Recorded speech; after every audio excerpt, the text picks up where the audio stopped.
Ahoj, jmenuji se Holly Rhodes. Ano, ta Holly. Ta, která v první třídě skoro omdlela, protože její vlastní sestra si myslela, že bude legrace mi sebrat léky na srdce a před 50 cizími lidmi to nazvat extází. Myslíte, že vaše rodina je dysfunkční? Moje rodina používá ticho jako zbraň, jako právnická kancelář. A na tom letu jsem přesně pochopila, jak daleko je krev schopná zajít, aby vás pohřbila zaživa, zatímco ještě dýcháte. Teď vám ukážu, jak to všechno začalo. V okamžiku, kdy mi vytrhla láhev z ruky, se mi něco v hrudi stáhlo jako zaťatá pěst. Nestrácela jsem hlas. Můj hlas opustil mě. Isolde stála nade mnou, nehty bez poskvrny, její ústa se křivila do toho úsměvu, který jsem znala od dětství. Ten, který nepotřeboval říkat nahlas, tady nemáš co dělat. Vážně, Holly, řekla a mávala jantarovou lahvičkou jako s nějakou cetkou. Extáze na komerčním letu. To je odvážné i na tebe, ta slova mě zasáhla silněji než turbulence, které jsme ani nestihli pocítit, protože jsme ještě nevzlétli.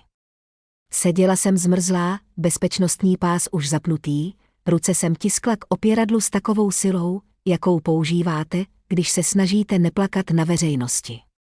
Rozhlédla jsem se. Ani jediný člověk se mi nepodíval do očí. Jejich oči byly přilepené k telefonům nebo k ničemu. Jeden muž se zasmál. Žena předstírala, že hledá žvíkačku v kabelce. Nikdo nevstal. Nikdo se neptal. Když se na to teď dívám zpětně, měla jsem vědět, že ticho nebylo lhostejnost. Byla to zbabělost. Sáhla jsem po lahvičce. Ruka se mi třásla, ne strachem, ale proto, že jsem už cítila, jak se mi v hrudi hromadí tlak. Znala jsem to pálení, věděla jsem, jak mi začíná brnět levá ruka, než se bolest vyšplhá k mé klíční kosti, ale ona zvedla lahvičku výš, jako vtip, na který byla pyšná. Řekla jsem, Isolde, naklonila se blíž. Uvolni se. Tohle děláš vždycky, když chceš pozornost. Letuška se zastavila blízko nás. Nejistě. Otevřela jsem ústa, abych promluvila, ale nic nevyšlo. Ten druh ničeho, který vám naplní uši jako šum a plíce vám připadají jako z papíru. Zkusila jsem to znovu. Jsou to léky na srdce, prosím, ale všechno, na co jsem dokázala myslet, byl pokoj doma. Můj dětský pokoj. Ten s květinovou tapetou, kterou jsem si vybrala, když mi bylo 10, nyní přeměněný na sklad pro Isoldiny sezónní dekorace. Když jsem před 3 měsíci přijela na návštěvu, stála jsem ve dveřích a zírala na krabice. Ani na jedné z nich nebylo mé jméno. Nedomů chodíš tak málo, aby spotřebovala pokoj, řekla moje matka a nalévala čaj, jako by nalévala kyselinu. Byl to ten samý hlas, který jsem slyšela teď v hlavě, kárající mě za to, že jsem dramatická, že toho moc potřebuji. Znovu jsem vzhlédla. Lahvička byla stále v její ruce. Její prsty ťukaly lahvičkou o sklopný stolek, jako by to byl vtip. Hruď se mi stáhla. Zkusila jsem stisknout tlačítko pro přivolání obsluhy, ale ruka mi sklouzla. Už jsem ji nedokázala zvednout. Bolest se šířila. Žebra mi pulcovala, jako by se smršťovala kolem plic. Okraje kabiny se rozmazaly. Bzukot motoru zeslábl na vzdálený tlukot. Isolde se otočila k páru přes uličku. Ona to dělá vždycky. Upřímně, je to vyčerpávající, někdo se zasmál. Jen trochu. Jen tolik. Můj hlas se znovu našel. Isolde. Je to moje, podívala se na lahvičku, pak na mě. Tak proč to vypadá jako něco, co bys sehnala na rave party, další smích. Ten, který prořízne to, co zbylo z vaší hrdosti. Nebyla to lahvička, co vzala. Byl to poslední kousek důstojnosti, který mi na veřejnosti zbyl. Zkusila jsem vstát, ale kolena se mi podlomila. Tlak v hrudi teď připomínal, jako by na mě někdo klečel. Můj zrak se zúžil, tunel pohybujících se stínů. Moje prsty sáhly po její paži. Prosím. A tehdy jsem ho spatřila. Daleko v uličce blízko nástupních dveří, siluetu, kterou bych poznala v jakémkoliv davu. Jesse stál nehybně, tvář nečitelná, čelist zaťatá, jeho oči upřené ne na mě, ale na věc v její ruce. Možná jsem si to představovala. Možná to bylo zbožné přání. Možná jsem halucinovala z nedostatku kyslíku nebo z ponížení, které mi tlačilo na hrudní koš jako vypálené znamení. Ale pak jsem to uslyšela. Isolde, kabina stichla. Vratí to teď, jeho hlas se protěl vzduchem jako hrom, nízký, rozkazovačný, nepopiratelný. Ten druh hlasu, který přiměl lidi poslouchat, aniž by chápali proč. Isolde stuhla. Její ruka se zastavila ve vzduchu. Dech se mi zadrhl, ne strachem, ale z rozpoznání. Bylo to poprvé po letech, co někdo v místnosti vyslovil mé jméno a myslel tím mě. Cestující se otočili. Letuška ustoupila. Vzhlédla jsem, zrak rozmazaný, srdce bušilo za žebry jako pěsti o zamčené dveře. A když Jesse vykročil vpřed, jeho přítomnost zaplnila uličku, viděla jsem, jak se jí něco pohnulo v obličeji. V okamžiku, kdy ji zasáhl Jesseho hlas. Něco se na Isoldině tváři zlomilo. Zlom, na který jsem čekala celý život, abych ho viděla. Ale ani tehdy, i když celá kabina sledovala, se stále nepustila. To je ta část, kterou nikdo nikdy doopravdy nevidí. Jak pevně se drží věcí, které jí nikdy na začátku nepatřily. Moci, pozornosti, rodinné hrdosti. Sbírá je jako trofeje, označuje je za své a pak se odváží kohokoliv vyzvat, aby si vzpomněl, že na někdy měl nárok. Drzela tu lahvičku tak, jako vždycky držela kontrolu, jako by jí patřila. Naposledy něco takového udělala před 6 měsíci. Byla to svatba mé neteře, která se konala v historickém hotelu v Charlestonu, kde tapety měly větší rodokmen než polovina hostů. Celá událost vypadala jako z časopisu o jižanském životním stylu. Řetězová světla, houslisté, flétny na šampaňské, tak vysoké, že narušovaly konverzaci. Přijela jsem včas sama. Jesse letěl do Bostonu na hlasování akcionářů.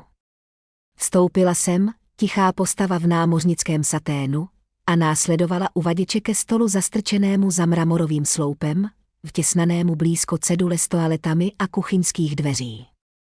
Ten stůl neměl číslo, jen složenou jmenovku, dodavatelé a vzdálení hosté. Přes celý sál zářil třpitivý nápis zlatým písmem.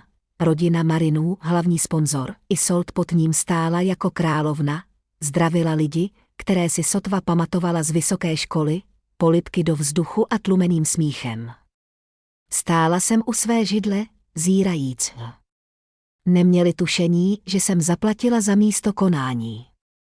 V tichosti, přes Jesseho společnost s ručením omezeným, jsem napsala šek 2 týdny po tátově smrti, když máma ještě plakala nad daňovými výkazy a Isolde byla příliš zaneprázdněna plánováním květinových aranžmá, než aby si všimla, jak rychle peníze mizí. Nikdy se neptali, jak se složila záloha. Prostě podepsali smlouvu a vytiskli svá jména. Když se ohlížím zpět, přeju si, abych tehdy něco řekla. Nesedla jsem si. Ne hned. Místo toho jsem šla k bufetovému stolu a nesla jídlo zabalené ve fólii. Byla to zapékaná dýňová kaše mé babičky. Ta, kterou si přála každé Velikonoce. Ta, o které mi jednou řekla, že chutná jako láska na lžičce. Opatrně jsem položila tác na konec bufetové linky, opatrně ho rozbalila. V tom za mnou prošla nějaká žena. Nezastavila se, jen do mě zezadu vrazila dost silně na to, aby mě postrčila dopředu. Moje ruce vyletěly nahoru. Tác vyklouzl. Spadl na zem s takovou ránou, že se hudba zastavila. Vzduch naplnila vůně másla a rozbitého skla. Nepodívala se na mě. Ani nespomalila svůj krok. No, Tyhle těžké věci už dneska nikdo doopravdy nejí, že zdvořilé hyhňání se rozléhalo mezi hosty jako šířící se olejová skvrna. Jedna žena řekla, to byla dýně, jako by jmenovala hřích. Zírala jsem na kastrol na zemi, na lžičku ohnutou pod tácem. Mé ruce svrběly, aby to zvedly, ale mé paže se nepohnuly. Nebylo to jen jídlo. Byla to jediná část mě, o kterou někdo za léta požádal. Otočila jsem se k odchodu, šla rychle, jako bych chtěla utéct před hanbou. Byla jsem v půli cesty ke dveřím, když jsem cítila, jak se mi kolem zápěstí stáhla ruka. Holly, zasyčela moje matka. Přestaň dělat scény, zamrkala jsem na ni. Nech ji užít si její chvíli, řekla. Chtěla jsem křičet a zeptat se, kdy je hvězdička moje hvězdička chvíle. Mami. Ale jen jsem se na ni podívala a ona se podívala skrz mě, jako vždycky. Tam to všechno začalo. Teď zpátky v chatě. Světla nahoře tiše bzučela. Bolela mě hruď. Plíce příliš stažené, než aby správně zadrželi vzduch. Jesseho kroky se přibližovaly. Isolt se stále nepohnula. Její prsty se pevněji sevřely kolem láhve. Její čelist se napjala, jako by se chystala promluvit. Láhev se leskla pod světly chaty. Nebylo to jen o pilulkách. Nikdy to nebylo. Stále ji nepustila. Kapitola 3. Viděla jsem to sevření už dříve. V letadle, ano, ale i dávno předtím.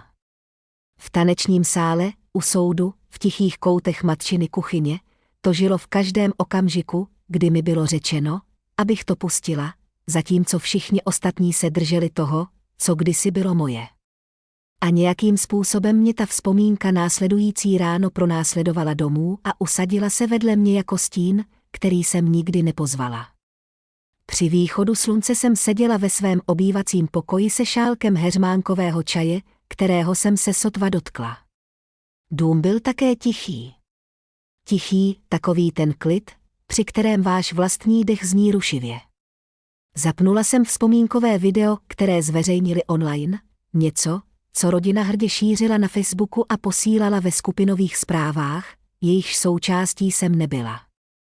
Sledovala jsem, jak začala prezentace. Jemná klavírní hudba, fotky z rodinných dovolených, táta rybařící na Folly Beach, máma krájící narozeninový dort a pak záběry ze služby, jak Isolt stojí na pódiu. Vera si utírala oči, bratranci a sestřenice vyprávěli vtipné historky. Jejich hlasy se spojily v uhlazenou poctu ženě, která nás vychovala. Ale já jsem nebyla v jediném záběru. Ne vedle mé babičky, ne jako dítě, ne jako dospělý, stojící u lavic.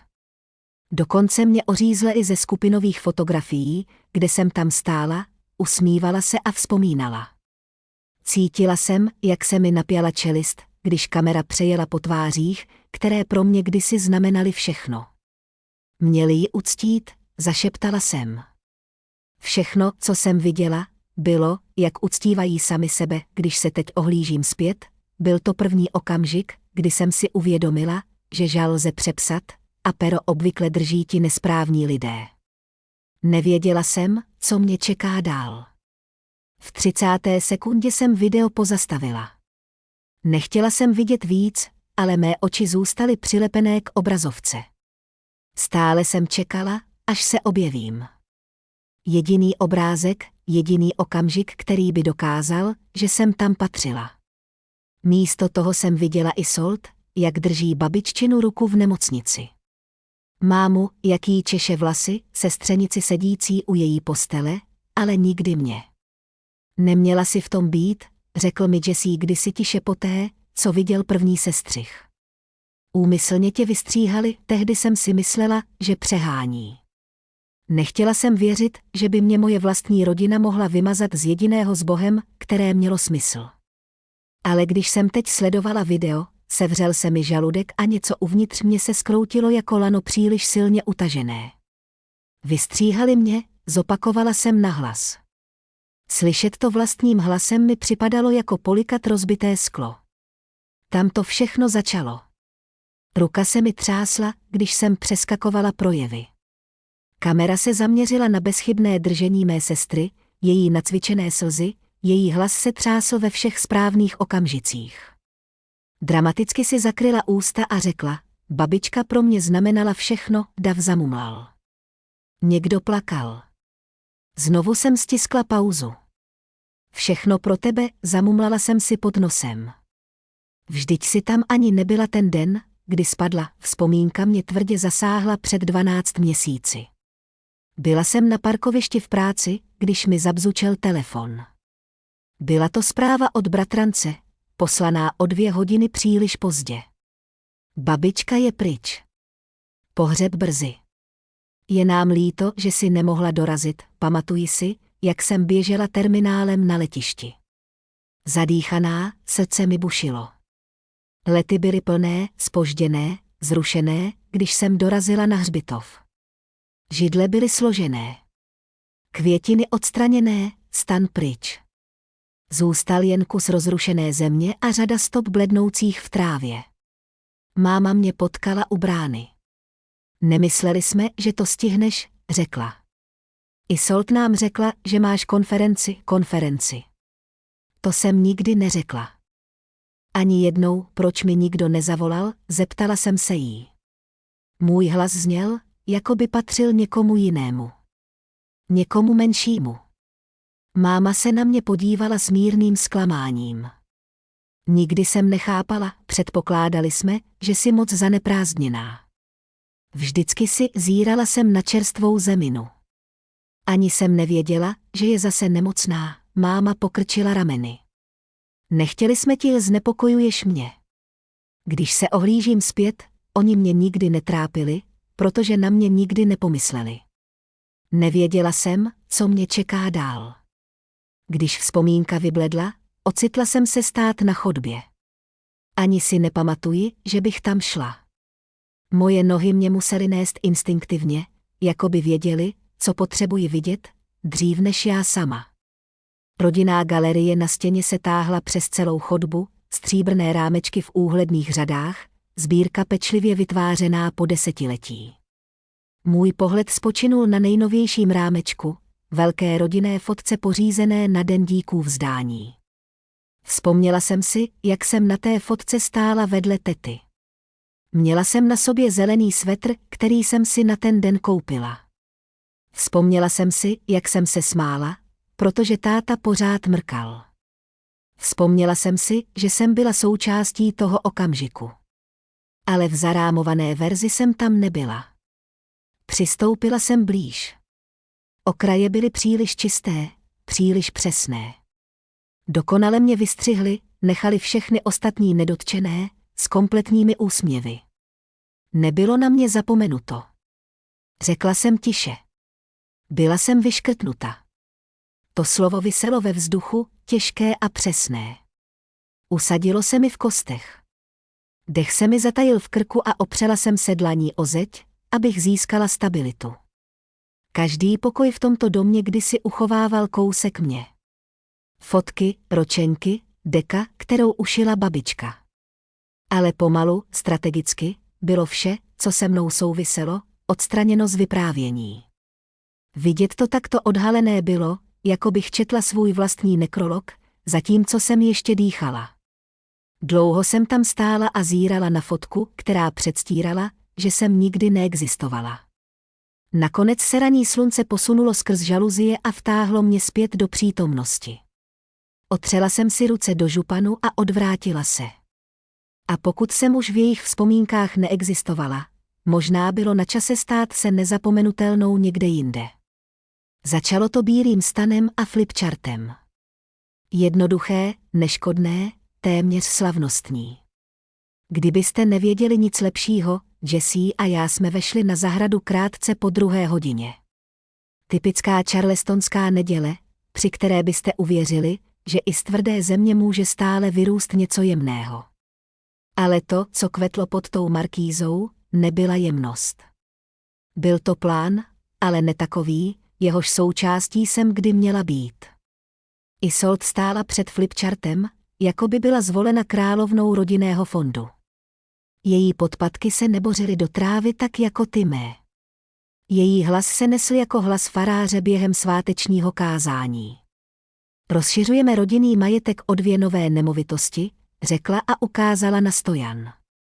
Rekreační domy, jeden v Asheville, jeden v Neapoli, a LLC pojmenujeme Marin Legacy Holdings. Stála jsem za řadou skládacích židlí. Jesse vedle mě, tichý, podpůrný. Jeho ruka se dotkla mých beder. Jemná otázka. Jsi v pořádku? Neodpověděla jsem. Jména byla vyvolávána. Bratranci a sestřenice byli chváleni. Isolde rozdávala složky označené monogramy. Vera souhlasně přikývla. Moje jméno ani jednou nezaznělo. Čekala jsem, držela jsem rovně záda, počítala dechy mezi jejími větami. Ještě byl čas. Možná jsem byla v poslední složce.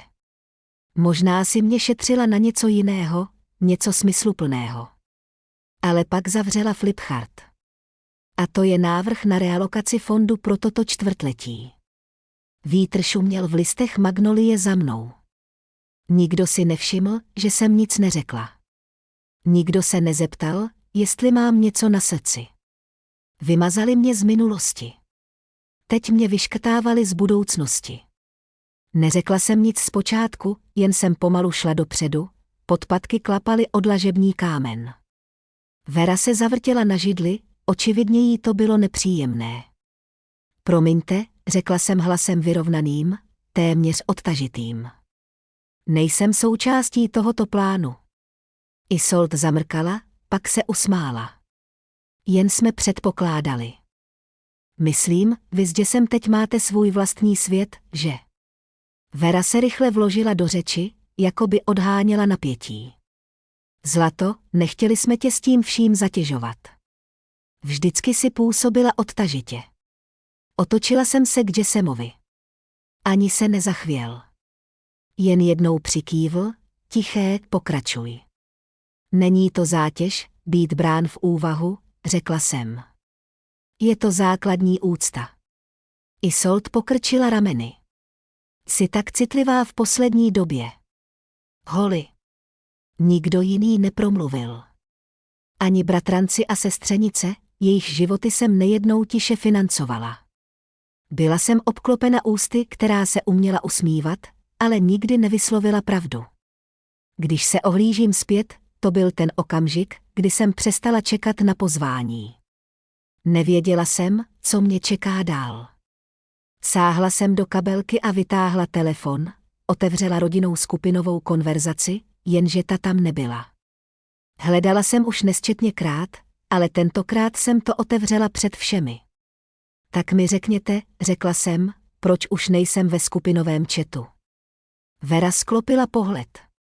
Jeden bratranec předstíral kašel. Jiný zamumlal, ach, to musela být nějaká chyba nebo co. Chyba. Otočila jsem k nim obrazovku. Poslední zpráva, kterou jsem od této rodiny obdržela, byla před 4 měsíci, o narozeninovém obědě, na který jsem nebyla pozvaná. Nikdo neodpověděl. Nebyla to chyba. Byla to břitva. Nehlasitá, nekrutá, jen tichá a dostatečně úmyslná na to, abyste zpochybnili, zda jste vůbec kdy měli nějaký význam. To je ten nejhorší druh zapomínání. Ten druh, který předstírá náhodu, ale má úmysl vetkaný do každého mlčení. Nesnažím se dělat scénu, řekla jsem, můj hlas teď napjatý, hrudník mě bolel tím známým způsobem. Jen se ptám, kde jsem v této rodině. Vera se na mě podívala, ty pootevřené, jako by chtěla promluvit, ale nic nevyšlo. Isolde si skřížila ruce. Upřímně, Holly, pokud se cítíš takhle odstrčená, možná je to proto, že se stáhla ty. Manipulace podaná s úsměvem. Nereagovala jsem. Nemusela jsem. Ustoupila jsem, zasunula telefon do kabelky a otočila se k bráně. Odešla jsem od jejich plánu, ne proto, že bych jeho součástí nebyla, ale proto, že jsem konečně pochopila, že se báli, kdybych si kdy nárokovala svůj podíl. Neohlédla jsem se, když jsem toho odpoledne opouštěla jejich zahradu. Kdybych to udělala, možná bych si zabránila odejít. Možná bych nechala vinu, aby mě vtáhla zpět do stejného vzorce, do kterého mě trénovali od dětství. Místo toho jsem šla dál kolem zahradních židlí, kolem kvetoucích azalek, kolem každého kousku toho domu, který jsem kdysi nazývala domovem. Než mi Jesse otevřel dveře od auta, něco uvnitř mé pocity se změnily. Nehlasitě, nedramaticky, ale rozhodně. Druhý den ráno mi zazvonil telefon, ještě než jsem dopila první šálek kávy. Na obrazovce blikalo číslo kliniky. Čekala jsem připomínku k výsledkům mých laboratorních testů. Místo toho se hlas recepční třásl. Paní Velumová, je tu problém s vaším spisem. Mráz mi přejel po zádech. Jaký druh problému? No, píše se tu, váš lékařský přístup byl před několika měsíci zrušen. Jako oprávněný správce vašeho účtu je uvedena Isolde Merin, dech se mi zadrhl. Položila jsem hrnek, než mi vyklouzl. To nemůže být pravda. Zaváhala. Je mi líto. Nemohu to přepsat bez dokumentace. Když se teď ohlédnu, ten hovor byl první okamžik, kdy jsem si uvědomila, že mě moje sestra nejen odstrčila. Emocionálně vstoupila do částí mého života, na které neměla právo sahat. Nevěděla jsem, co mě čeká dál. Jela jsem rovnou na kliniku. Čekárna voněla antiseptikem a starými časopisy. Zářivky nad hlavou blikaly. Když mě sestra vedla do vyšetřovny, neustále pokukovala po kartě, jako by se bála říct, co už věděla. Můj doktor vešel o minutu později, brýle mu sjížděly po nose. Holly, musíme si promluvit. Otevřel mé digitální záznamy. Několik formulářů bylo označeno. Jeden zvláště převod dočasné lékařské plné moci. Ten byl podán během nemoci vašeho otce. Řekl jemně, vaše sestra se podepsala jako zastupující zmocněnec. Mělo to být zrušeno, jakmile zemřel, zírala jsem na obrazovku. Podpis vedle mého napsaného jména nebyl můj. Blízko.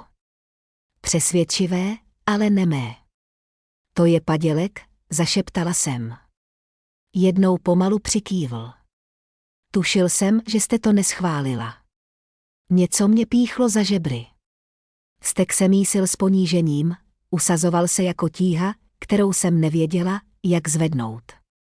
Takže měla přístup ke všemu. Zeptala jsem se.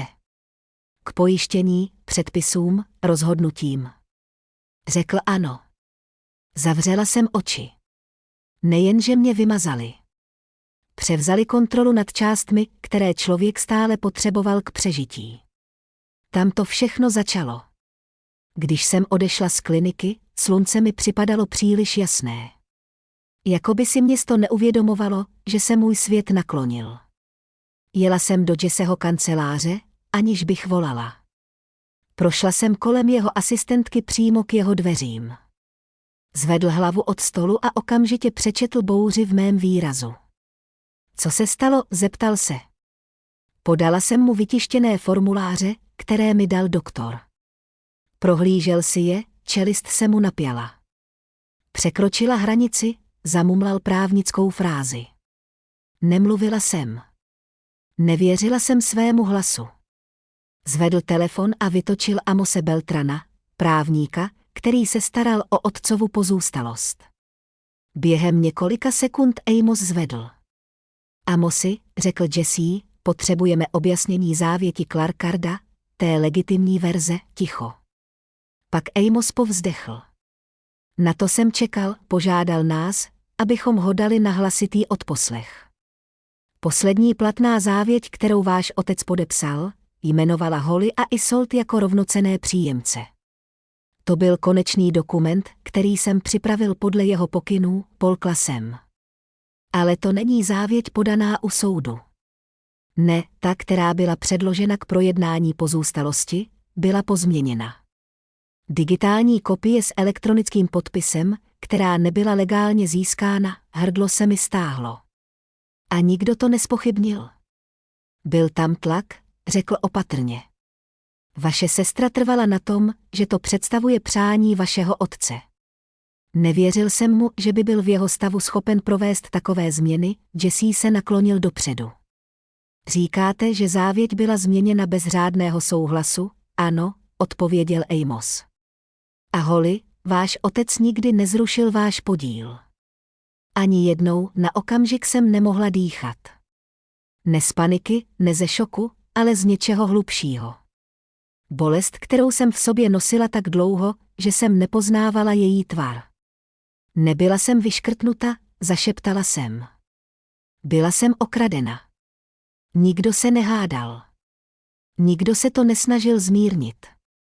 Nezbývalo nic, co by se dalo zmírnit. Přešla jsem k oknu a opřela si čelo o chladné sklo. V dálce se rozprostíral přístav Charlestonu. Lodě se klidně pohybovaly, jako by se svět v mých rukou nerozpadal. Jesse stál za mnou. To napravíme, řekl tiše. Každou jeho část, ta slova mi nedodala pocit bezpečí. Spíše mě probudila. Když se teď ohlédnu, měla jsem to tušit. Padělané spisy, pozměněná závěť, chybějící zprávy, každá drobka vedla k pravdě, kterou jsem neměla najít. Nestratila jsem své místo v rodině. Byla jsem vytlačena. Ale když jsem stála v Jesseho kanceláři a držela důkazy o tom, co udělali, něco uvnitř mě se přesunulo od bolesti k jasnosti. Byla jsem tichá, protože jsem si myslela, že důstojnost je ctnost. Teď jsem věděla, že ticho sloužilo pouze jejich verzi pravdy. 3 dny po tom hovoru s Amosem jsem vstoupila na pozůstalost s klidem, který jsem v sobě nepoznávala. Nebyl to klid. Nebyl to vztek. Bylo to něco ostřejšího, stabilnějšího. Jako okamžik, kdy konečně pochopíte, že bouře nepřichází. Už je tady a vy stále stojíte. Chodba voněla po citronovém leštidle na nábytek a starých ventilačních mřížkách klimatizace. Stejná vůně, která provázela tátu, když v sobotu ráno uklízel. Zastavila jsem se u zrcadla poblíž jídelny. Můj odraz vypadal jako někdo, kdo už neměl jak se vysvětlovat. Někdo, kdo přestal žádat o místo u stolu, který pro ní nikdy nebyl určen. Vykročila jsem. Jídelna vypadala jako něco z naranžované dražby pozůstalosti. Třpitivý lustr, lněný ubrus, židle postavené v dokonalé symetrii. Všichni už seděli, kromě Isoldy. Jesse stál za mou židlí, tichý, ale pevně zakořeněný. Moje matka seděla strnule, ruce složené, jako by se připravovala na něco, čeho nechtěla být svědkem, ale nemohla se tomu vyhnout.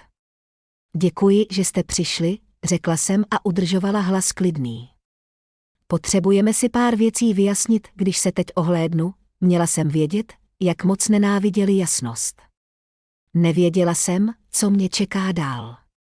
Isold vstoupila do místnosti, oblečená celá v bílém hedvábná halenka, kalhoty na míru, perlové náušnice, které zachycovaly světlo lustru. Posadila se pomalu, jako by zaujímala své místo na trůnu. Nuže, to by mělo být zajímavé, pronesla lehce. Zajímavé nebylo to správné slovo. Položila jsem svůj telefon na stůl. Jedno ťuknutí, vteřina zaváhání. Pak se začalo přehrávat celé nedotčené video. To z letadla, to, co nikdo nikdy neviděl kromě mě a Jesseho. Tam byla její ruka, která mi z mé ruky vytrhávala léky. Tam byl její hlas. Extáze. Opravdu, Holly. Tam jsem lapala po dechu, prosila ji, aby přestala. Tam byl okamžik, kdy Jesse vykřikl její jméno. Pak ticho. Vzduch v místnosti zhůstl. Sestřenice si zakryla ústa. Někomu zacinkla vidlička o sklenici. Věra si přitiskla ruku na hruď, jako by viděla něco, co si přála, aby zůstalo pohřbeno. Zastavila jsem video. Vaše verze měla přes 2 miliony zhlédnutí, řekla jsem, moje ještě ani nebyla nahrána, Isolde zvedla bradu. To bys nezdílela. Takhle bys naši rodinu neponížila, zkus mě, řekla jsem. Její oči na okamžik zakolísaly. Strach přestrojený za aroganci. Tam to všechno začalo. Sáhla jsem do složky, kterou mi Jesse vložil do ruky, než jsme odešli z domu, vytáhla jsem svazek úhledně sepnutých papírů a posunula je přes stůl. Pamatuješ si na svatbu? Zeptala jsem se. Víš, tu, za jejíž financování si připsala plné zásluhy, ušklíbla se. Já jsem ji zorganizovala. Ty si ani nepomohla, pokynula jsem k účtence. Číslo účtu dole. To je moje, podívala se dolů, zasmála se příliš nahlas. Kdokoliv může padělat papír, Holly, pak je tu výpis z bankovního převodu, řekla jsem. Originální kopie, její smích ustal. Její prsty zpevnily okraj stránky. Viděla jsem záškup pod jejím levým okem. Ten, který se nikdy nenaučila skrývat. Když se ohlédnu zpět, neuvědomila jsem si, jak uspokojující bude sledovat, jak někomu docházejí lži. Nevěděla jsem, co mě čeká dál. Pak jsem položila poslední dokument na stůl. Listinu, papír, který táta podepsal dávno předtím, než onemocněl. Papír, na kterém Jesse trval, abych ho uchovala v bezpečí. Posunula jsem ho k ní. Žiješ v tomto domě? Řekla jsem. Pořádáš tu svátky. Používáš ho k ohromování lidí, ale zapomněla si na něco důležitého, otevřela složku. Její tvář zbledla. Titul zněl Holly Velum, jediná majitelka, neusmála jsem se. Nemusela jsem. Koupila jsem dům, abych si mohla vybrat, kdy z něj odejdu, řekla jsem tiše, ne proto, že bych chtěla zůstat, v místnosti se rozhostilo ticho. Ne ten druh ticha, kdy lidé nevědí, co říct, ale ten druh, kdy každý konečně chápe závažnost svých rozhodnutí. Věra se naklonila dopředu, hlas se jí třásl. Zlato, ne, řekla jsem a otočila se k ní. Dívala ses, jak se to děje. Každá část zamrkala, ohromená. Možná poprvé. Viděla mě ne jako dceru, která mlčela, ale jako ženu, která konečně přestala. Pak jsem se postavila. Ruce se mi netřásly. Hlas se mi netřásl. Poprvé v životě jsem cítila tíhu pravdy, jak se usadila na mé straně stolu. Nevymažu, co se stalo, řekla jsem. Ale napravím záznam, podívala jsem se přímo na Isolde. Buď řekneš pravdu, nebo to udělám legálně, veřejně, trvale, její ústa se otevřela, pak zavřela. Žádná slova. Jen slabý zvuk někoho, kdo si uvědomuje, že jeho moc má limity. Schromáždila jsem dokumenty, zasunula je zpět do složky a odstoupila od stolu. Žádné bouchání dveřmi, žádný dramatický odchod, jen mé kroky ozývající se chodbou jako už vynesený rozsudek. Jestliže jejich lži mohly jít do světa, pak i pravda. A tentokrát se pod to podepíšu. Složka byla stále v mé ruce, když jsme s Jessem té noci vyšli z panství. Na cestě domů jsem neřekla ani slovo. Nemusela jsem. Pravda už nebyla něčím, co jsem se snažila získat. Bylo to něco, co jsem byla připravena odhalit. A jestliže jejich lži mohly jít do světa, pak i pravda. A tentokrát se pod to podepíšu. O týden později jsem stála před radnicí v Charlestonu, uhlazovala látku svých šatů, zatímco pozdní raní vánek tahal zalem. Schody vedoucí k budově byly lemovány květináči s kapradinami a pronajatými květinovými aranžmá. Isoldin podpis. Každá událost, které se dotkla, měla stejný divadelní šmince, jako by věřila, že krása dokáže skrýt hnilobu pod ní. Jesse mi lehce položil ruku na záda. Nemusíš tam dlouho zůstávat, řekl tiše. Přikývla jsem, ačkoliv jsem si nebyla jistá, jak dlouho jsem se chystala zůstat. Toto nebyla jen další rodinná oslava. Byly to maminčiny 70. narozeniny, událost, která měla uctít ženu, která nás vychovala, ale nesla stejné známé rysy představení. Znala jsem scénář. Žila jsem ho léta. Uvnitř místnost bzučela zdvořilým smíchem a cinkáním sklenic. Členové rady, přátelé z kostela a sousedé zaplnili každou řadu židlí. Máma stála poblíž pódia a přijímala obětí od hostů, na které si sotva vzpomínala. Když mě spatřila, její úsměv se zúžil. Jen si užij den, zašeptala, když mě objímala. Nech ať to sestra zvládne na pódiu, bylo to tam zase. Nech ji. Celý život ji nechávali. Když se ohlédnu zpět, měla jsem ten tón rozpoznat. Dost jemný na to, aby zněl láskyplně, dost ostrý na to, aby řezal. Nevěděla jsem, co mě čeká dál. Přes místnost Isolt klouzala od rozhovoru k rozhovoru. Fotografové cvakali snímky, jako by byla hlavní hvězdí charitativního gala večera. Když mě spatřila, její výraz zakolísal, pak se vyhladil v něco zdvořilého. Holly, přišla si, řekla a políbila vzduch u mé tváře. Dobře. Je důležité, aby se dnes ukázala celá rodina. Celá rodina, dopadlo to jako facka, a ona to věděla. Sedla jsem si vedle Jesseho. Jak se moderátor zvedl, otevřela jsem malou složku na klíně a palcem přejížděla po okrajích projevu, který jsem napsala před několika dny. Jednoduchá slova pro maminku. Upřímná, nic grandiózního. Nic okázalého. Rozvrh zahrnoval mé jméno. Zkontrolovala jsem 2krát. Dámy a pánové, oznámil moderátor, je nám ctí zahájit náš program s poznámkami od Isolt Merin, která tuto krásnou událost naplánovala, potlesk. Světla mírně stlumila. Čekala jsem. Poté, co Isolt promluvila, moderátor přečetl seznam nadcházejících řečníků. Můj strýc, sestřenice, minulost nebo. Moje jméno tam nebylo, ani přeskočeno, zcela vymazáno. Listovala jsem vytištěným programem v klíně. Moje stránka nechyběla. Nikdy tam ani nebyla zařazena. Tentokrát mě nejen vymazali. Dívali se, jak držím mikrofon, a pak odpojili proud. Jesse se ke mně naklonil. Co se děje? Pomalu jsem se postavila, nohy židle škrábaly o podlahu. Tentokrát mi srdce neběhalo o závod. Uklidnilo se, těžké, ale jisté. Přistoupili jsme k organizátorce akce stojící poblíž pódia. Jesse promluvil první, jeho hlas byl tichý, ale pevný. Proč bylo jméno mé ženy odstraněno z programu? Koordinátorka zbledla. Pane Velume.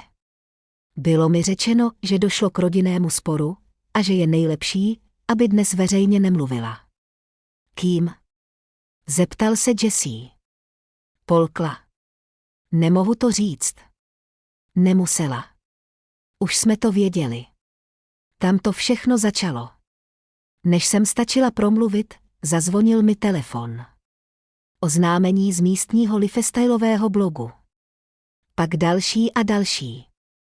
Na obrazovce se objevil titulek. Je sestra Isolt Merin chycena v manželském skandálu. Zdroje tvrdí, že manželství bylo strategické. Sevřelo se mi břicho. Další upozornění.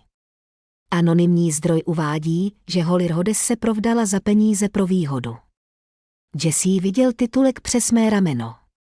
To je snůška blbostí, řekl a sáhl mi po ruce. To víš.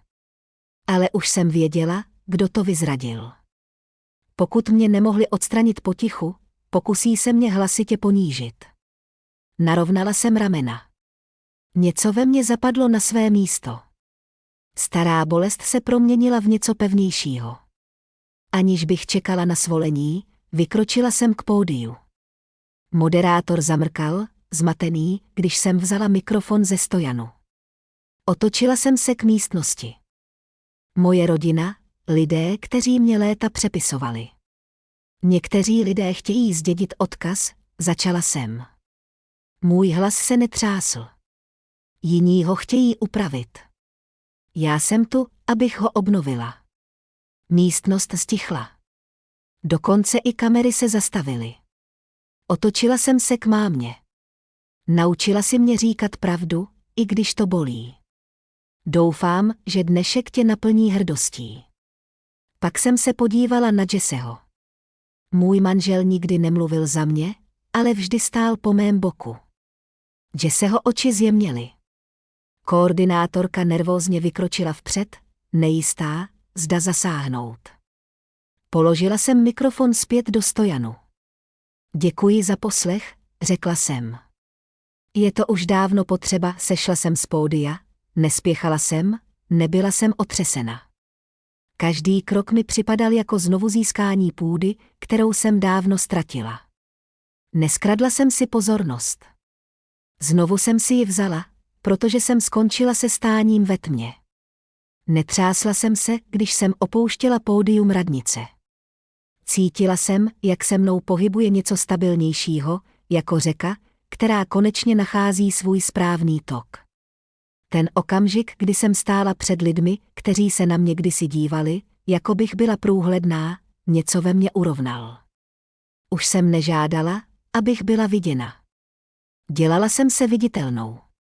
A viditelnost, jak jsem se naučila, má způsob, jak posunout zem pod nohama všech. O 2 týdny později Jesse otevřel dvojité dveře tiskové místnosti ve svém sídle a šumění reportérů zaplnilo vzduch jako statická elektřina před bouří. Kamery už byly umístěny. Mikrofony stály schluknuté u pódia. Bzučení očekávání tlačilo na mou kůži. Jsi připravená? Zeptal se tichým hlasem. Přikývla jsem.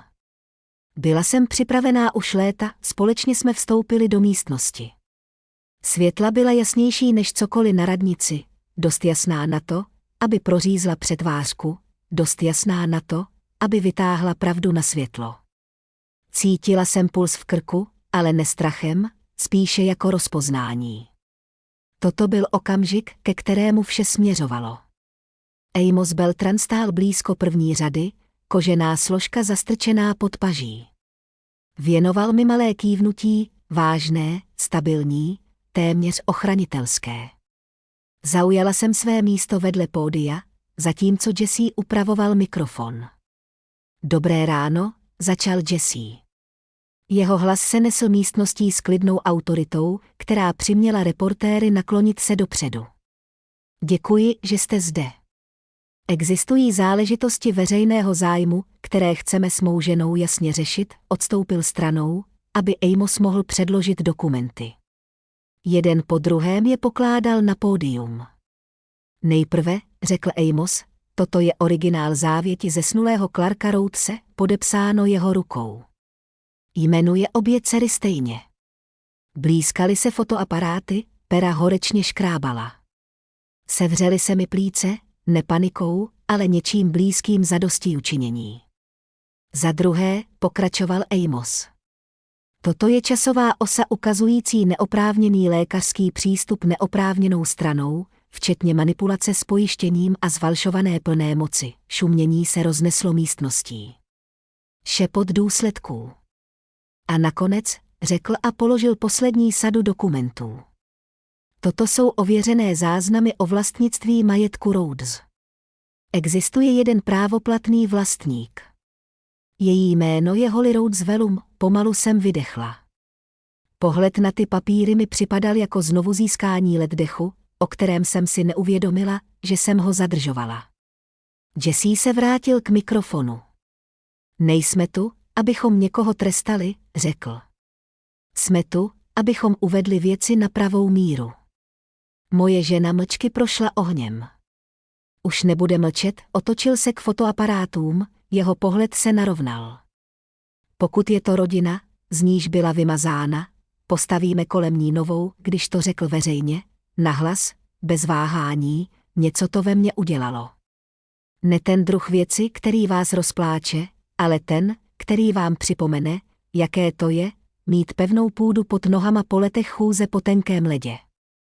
V zadní části místnosti zazvonil telefon. Další, pak další. Reportéři se podívali na své obrazovky. Někdo zašeptal, je v trendech, další zašeptal, i Soldino prohlášení bylo staženo, nemusela jsem se ptát, jaké prohlášení. Tam to všechno začalo. Po konferenci jsme se vrátili domů. Nečekala jsem, že máma zavolá, ale udělala to. Jedna hlasová zpráva. Holly, nevím, co říct. Já doufám, že jsi v pořádku. Doufám, že nás to nerozdělí ještě víc, poslechla jsem si to 2krát. Pauzy řekly víc než slova. Neomlouvala se. Bála se důsledků. Jiný druh ticha. Později ten týden jsem šla k obchod s potravinami blízko našeho domu. Bylo pozdě, blížilo se k 10. večerní, ten druh hodiny, kdy se uličkami potulují jen unavení rodiče a tiché duše, hledající něco jednoduchého, co by jim pomohlo přežít noc. Potřebovala jsem jen vejce a chléb. Něco normálního, něco uzemňujícího. Ale když jsem došla k pokladně, normálnost zmizela. Tam stála ona, stará, vlasy stažené dozadu, bez make-upu, v obchodní vestě, jmenovka připnutá, lehce nakřivo. Oči se jí rozšířily, když mě uviděla, ale nepromluvila, ani se nepokusila usmát. Jen tam stála, ruce opřené o pult, jako by potřebovala oporu. Položila jsem své nákupy na pás, jeden po druhém. Pípání každé položky znělo hlasitěji, než by mělo. Mléko, vejce, chléb, sáček pomerančů, a pak jsem pomalu položila na pás své léky na srdce. Zírala na ně, na mě, na prostor mezi námi, který kdysi vyplňoval celý život konfliktů a přetvářky. Asi jsme teď tady, řekla jsem tiše. 2 ženy, které prožily stejné dětství, ale jen jedna z nás se naučila přestat ubližovat lidem, aby se cítila mocná. Pracovalo jí hrdlo, ale žádná slova nevyšla. Tentokrát, dodala jsem a střetla se s jejím pohledem, aniž bych uhnula. Už si ode mě nic nevezmeš, její pohled klesl. Ramena jí poklesla. A poprvé v životě vypadala malá. Ne proto, že bych něco vyhrála, ale proto, že jí konečně došly skrýše. Zaplatila jsem za nákup, vzala si tašky a šla ke dveřím. Noční vzduch mi chladil tváře, byl svěží a upřímný způsobem, jakým moje rodina nikdy nebyla. Jak jsem vyšla ven, něco jsem si uvědomila. Nezničila jsem ji. Nemusela jsem. Prostě jsem ukončila tu část sebe, která věřila, že by mě někdy nechala žít. Spravedlnost nebyla hlučná. Byla dokončena.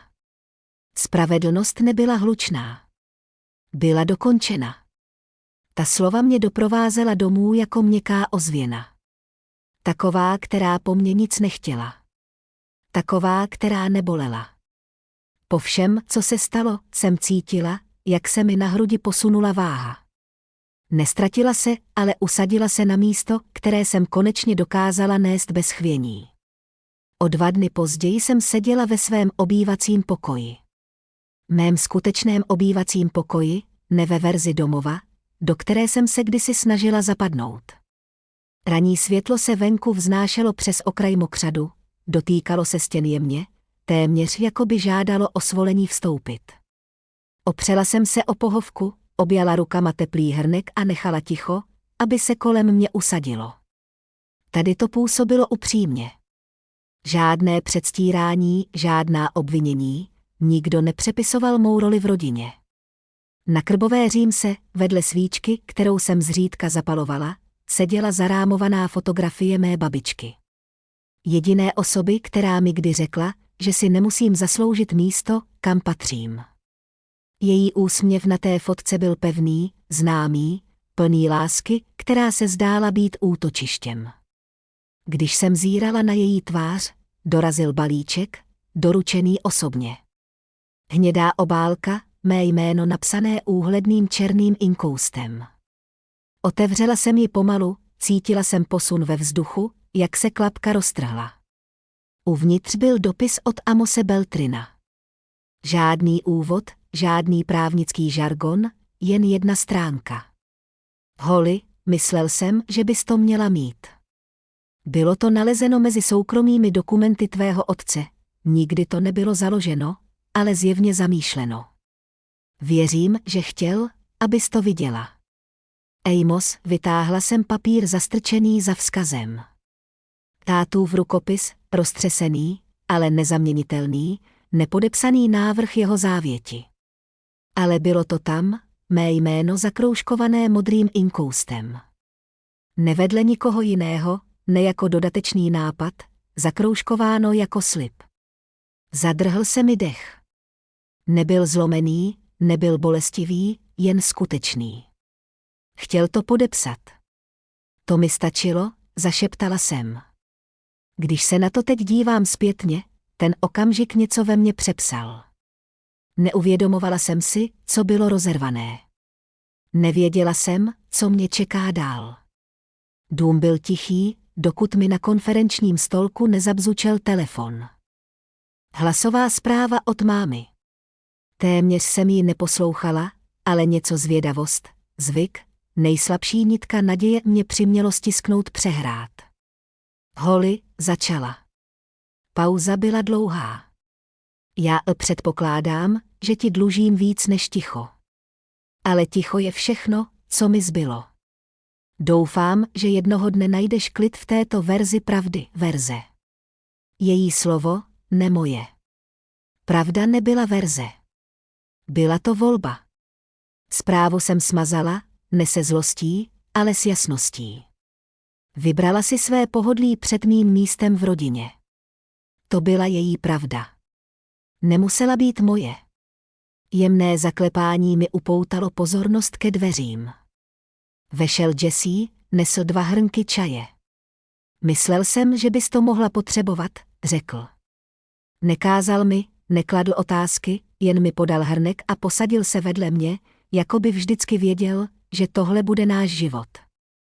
Tichý, stálý, skutečný. Přejel palcem po mé ruce. Dnes večer znovu vysílají reportáž o letecké společnosti, řekl. Tentokrát tě chtějí do rozhovoru, usmála jsem se, nepatrně, ale jistě. Ne, jsem konečně v pořádku s tím, že nejsem ten příběh, přikývl. Tak to přeskočíme, jednoduchá útěcha v jeho hlase mě uzemnila víc než jakékoliv vítězství. Tam to všechno začalo. Později toho odpoledne jsem se naposledy vrátila na panství. Dům byl téměř prázdný, pokoje obnažené, ozvěny nahrazovaly vzpomínky. Stěny působily dutě, jako by shodily svou váhu spolu s nábytkem. Pomalu jsem procházela každým prostorem. Kuchyní, kde jsem kdysi pomáhala tátovi míchat těsto na sušenky. Chodbou, kde kdysi visely dětské fotografie, než byly nahrazeny vybranými snímky rodiny, kterou jsem už nepoznávala. Jídelnou, kde lži stékaly z leštěného mahagonu jako voda. Zastavila jsem se na prahu své staré ložnice. Byla teď prázdná, kromě prachových čar na koberci, kde kdysi stály krabice. Sáhla jsem do tašky a vytáhla jedinou věc, kterou jsem si přinesla, malou fotografii mě a mého sourozence jako dětí. Obě jsme byli bosé na dvoře, drželi jsme prskavky, tváře pokryté šťávou z melounu, smáli jsme se, aniž bychom věděli, do jaké budoucnosti vyrosteme. Položila jsem obrázek na okenní parapet. Některé duchy nepohřbífáš, řekla jsem tiše. Prostě přerosteš jejich moc, pokoj neodpověděl. Ani nemusel. Prošla jsem zpět předními dveřmi a nechala je pootevřené, ne jako pozván. Ale jako uznání.